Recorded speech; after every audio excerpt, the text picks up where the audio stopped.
NCERT 12th Standard Physics, Nuclear Fusion and Energy Generation in Stars. When two light nuclei fuse to form a larger nucleus, energy is released. Some examples of such energy liberating nuclear fusion reactions is given here.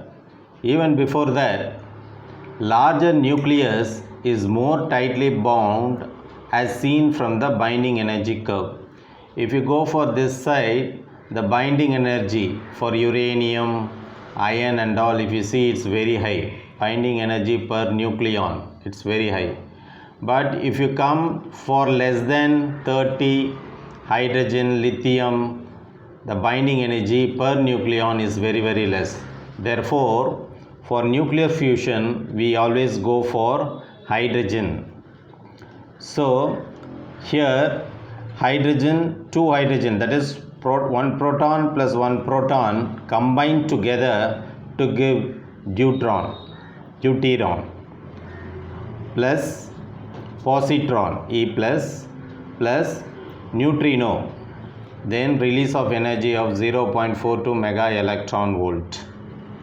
Then this deuteron with another deuteron combines together to give helium, which is an isotope of helium, helium-3 plus neutron plus 3.27 mega electron volt energy.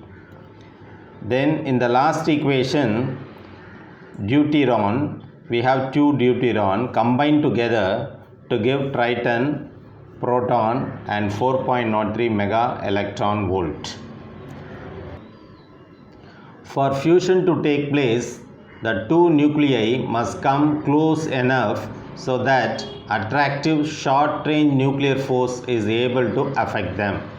So when two nuclei come together, they have to fuse together. So we need an attractive force, that is called as attractive short-range nuclear force, is able to affect them. But the problem with this is both are positive charge. Because of by Coulomb's law, it will try to repel each other. That's what is given here. However, since they are both positively charged particles, this nuclei and this nuclei is positive charged particles, they experience Coulomb repulsion. So they try to repel. Therefore, must have enough energy to overcome this Coulomb barrier. So if you want these two nuclei to combine, then you need additional force to overcome this Coulomb repulsion. The height of the barrier depends on the charges and radii of the interacting nuclei. That is, it depends upon the charges and the radius of the nuclei. So the barrier height usually for the minimal case between two proton will be approximately 400 kilo electron volt.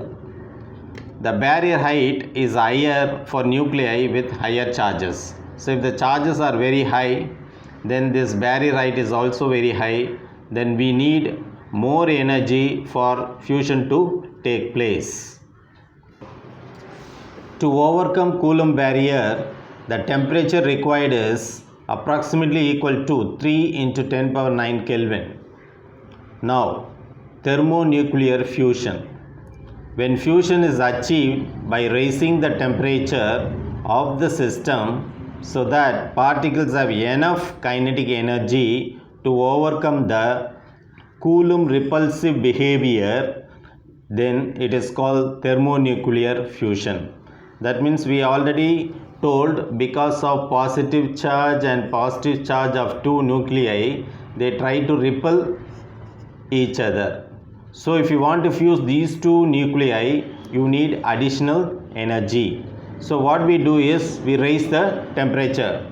So when fusion is achieved by raising the temperature of the system, so roughly we have told already it should be 3 into 10 power 9 Kelvin. So that particles have enough kinetic energy. So the kinetic energy is increased by increasing the temperature, and the two proton will try to fuse each other. To overcome the Coulomb repulsive behavior, it is called thermonuclear fusion. Just because thermo means temperature, so we are raising the temperature, hence it is called thermonuclear fusion. So why we do this? Then only when we reach only up this temperature, nuclei get fused with each other. Thermonuclear fusion is the source of energy output in the interior of stars. The interior of the sun has a temperature of 1.5 into 10 power 7 Kelvin. But the required temperature here, if you look into 3 into 10 power 9 Kelvin, which is considerably less than the estimated temperature required for fusion. So inside sun, what's happening is it is having a temperature of 1.5 into 10 power 7 Kelvin. But what we said is the temperature should be approximately equal to 3 into 10 power 9 Kelvin. That means this value is less than this. So, which is considerably less than the estimated temperature required for fusion of particles of average energy. Clearly, fusion in the sun involves protons whose energies are much above the average energy. So this indicates that since it is having a very low temperature compared to the normal temperature, it involves protons whose energies are much above the average energy. That's the point. The fusion reaction in the sun is a multi-step process in which the hydrogen is burned into helium. Thus, the fuel in the sun is the hydrogen in its core.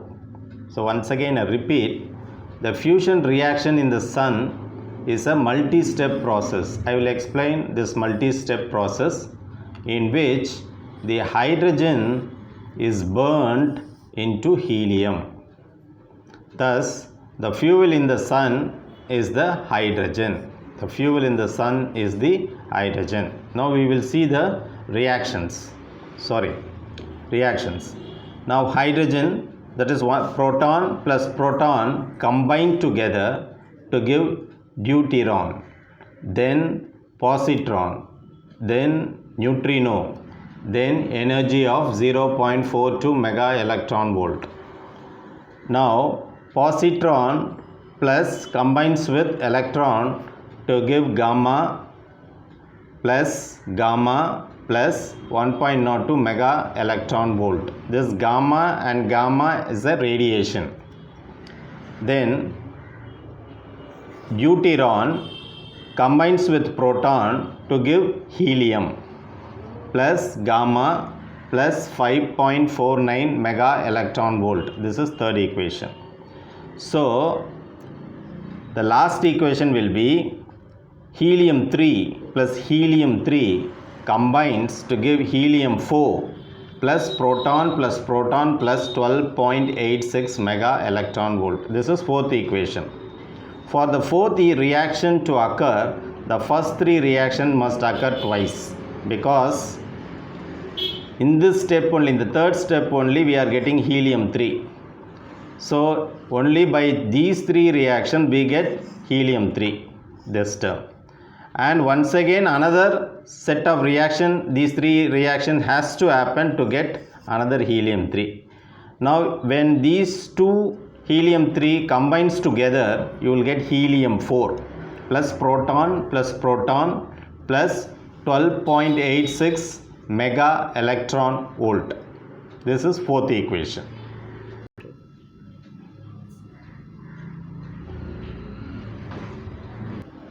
If we consider the combination twice first equation, twice second equation and twice third equation plus fourth equation, the net effect is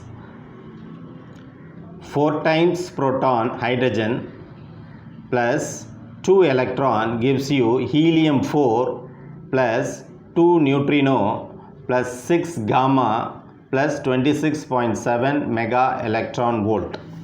That is, the left hand side is added with 2 electron, then it becomes 4 electron. Right hand side also you add 2 electron. That means with helium 4 you are adding 2 electron.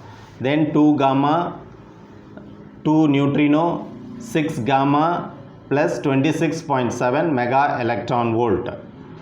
That is, the conclusion is thus 4 hydrogen atoms combine to form an helium 4 atom with a release of 26.7 mega electron volt of energy. So now we consider once again the equation. If we consider the combination of twice first equation plus twice second equation plus twice third equation plus 4, the net effect is. So this equation is nothing but this 1, first, second, third, fourth. That means twice these equations, twice second and twice third and fourth. If you combine all these together, you will get proton, 4 proton, that is 4 hydrogen, 2 electron, helium 4, 2 neutrino, 6 gamma plus 26.7 mega electron volt. That is, you are adding left hand side plus 2 electron and right hand side also plus 2 electron to make the equation balance. So now 4 hydrogen plus 4 electron gives you helium 4 plus 2 electron plus 2 neutrino plus 6 gamma plus 26.7 mega electron volt. So the conclusion is 4 hydrogen atoms combine to form an helium atom with a release of 26.7 mega electron volt of energy. This is the fusion process.